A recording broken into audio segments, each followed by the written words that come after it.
Well, folks, glad you're back with us. I'd like to touch on something today that's probably the most universally argued about factor in dog training. And it's something you're all familiar with. You know, there's the don't give them treats and the give them treats crowd. And they're going to argue forever and ever. So I'm not going to get in that argument. You do it the way you want to do it. Fine by me. It's your dog. But what is the most effective way to get your dog's attention? Because let's face it, you don't learn a lot if you ain't paying attention. So that is an absolute must to begin getting your dog's attention. You also don't learn well if you're bored or scared. So those are two factors that you need in training and teaching a dog. And remember, you can't train them till you've taught them what you expect. Once you teach them that the word sit means fanny on the floor, then you train them to do that quickly and efficiently whenever you say the word. And most of us think of just using treats at the end in the training factor to reward them for sitting. Well, guess what? That's a waste. They've, over the years, done a lot of studies on this. One of the earliest was in England, one of the universities there, I forget, several decades ago, and they took respirators, blood pressure monitors, pulse, dumaflachis, and they hooked up well over 100 dogs, and this experiment lasted months and months and months. And they had the owners come out and they had the owners speak to the dog, and they measured the response. Then they had the owners pet the dog, and they measured the response. Then they had the owners pet the dog and speak, and then they had the owners give them a treat. Guess which got the biggest response? It was a tie.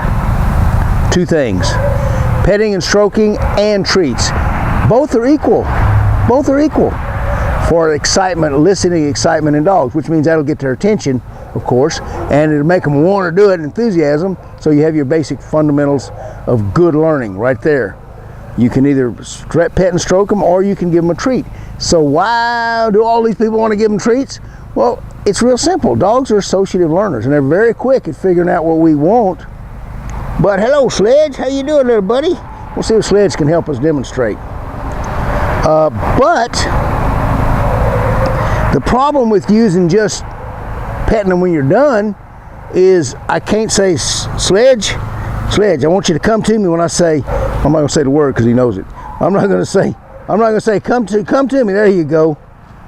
He's going to follow through when I step. You can't tell a dog a new behavior and say, and if you do this, if you bring the ball back, if you go out there, bring the ball back and spit it out, then I will pet you. Can't do that. You can, when he brings the ball back, you can offer him something that made it worth the trip for him to go out and bring it back. So this is where we start using treats. Now, here's what people are always doing. They use it at the end of a behavior when the dog happens to do what they're asking it to do. It's what I call the wishing well form of dog training. So if you don't control the outcome, you ain't training, you're wishing.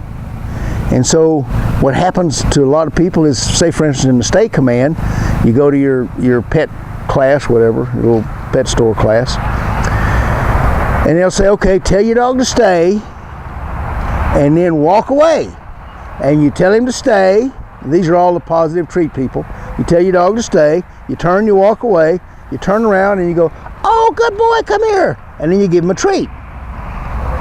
So you do it like this: stay, and you walk away and you go, oh, good boy, and you give him a treat, right?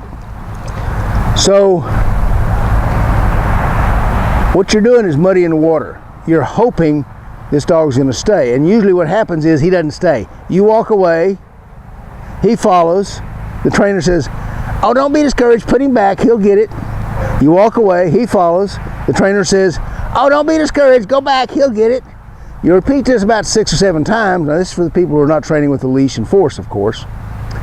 And you repeat this 6 or 7 times. Finally the dog gets tired, he's following you, you put him back. He follows you, you put him back. Finally the puppy lays down and says, to heck with this. And the trainer looks at you and goes, oh look, he did it, he's wonderful, call him. And the dog goes, what the heck am I supposed to be doing? Staying or coming? He doesn't know. With the treats, you can lure the dog into the correct position. So you're going to teach him what you expect. For instance, if I want the dog to come to me when I call him, our disciplinary call, and sit, every time I say it, I'm going to go, come on buddy, front. And now I pick my hand up, and when I pick it up, he sits. Very simple. I put a sound to his behavior, to his action. I let him know I've got something. With this, the advantage over petting him is he can't understand, I'll pet you if you finish this. He can't understand if I follow that, I'm going to get something good out of this deal. So I'll say front, pick my hand up, and he'll sit. And that's all we need to start getting him well trained. The lure shows him where we expect him to be. The actual action is followed through after we say the sound, and then pretty soon you can go front, he'll come and he'll sit.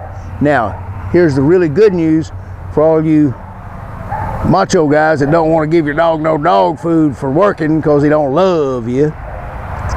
Once they understand the word, because petting and verbal praise get them as excited as the food, this is when you start working your off-lead dog training. It's simple as that. Now, when he's thoroughly understood this word, and it's a wonderful word to him, then you just shift the reward from a treat to praise.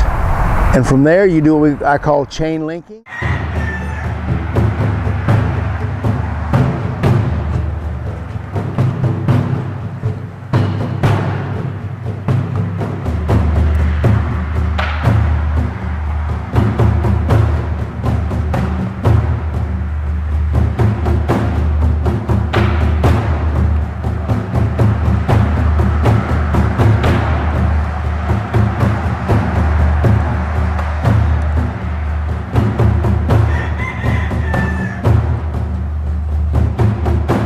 So I'll call him to front, and I may say heel, then I may down, and then I may say good boy. So you just extend the number of things you're telling him to do, and as you're extending the things you're telling him to do, you praise him less and less in between, and pretty soon your dog understands and he's happily working for everything you ask him to do. The big plus is he's not intimidated, he's not scared, he wants to make you happy because you've done so much to make him happy. So, you know, look at what I think of the oh, here's another one, the latest thing, what it's like to be a dog. Genius doctor, I think his name was Byrne, taught dogs to sit inside an MRI machine, and he could scan their brain and get proof positive by seeing which parts of their brain light up as to what trips their trigger, what makes them happy. And guess what he discovered with his most modern technology form of medicine and diagnosis? He discovered the same thing they discovered in that experiment in England a few decades ago. Your praise and your words and your physical praise excites your dog every bit as much as a treat. It's just with that treat, to use properly, you can lure him quickly into the behavior you expect, and then you can reward that behavior quickly, and instead of training your dog in 30 days, you can train him in 10 or 8. So put it all together, see what you think. And if you happen to be watching and you haven't subscribed, I'm going to send Sledge over to you. Where'd Sledge go? I'm going to send Sledge over to your house to sleep on your couch. Like, click, share, subscribe. Take care, Sledge. Thank you.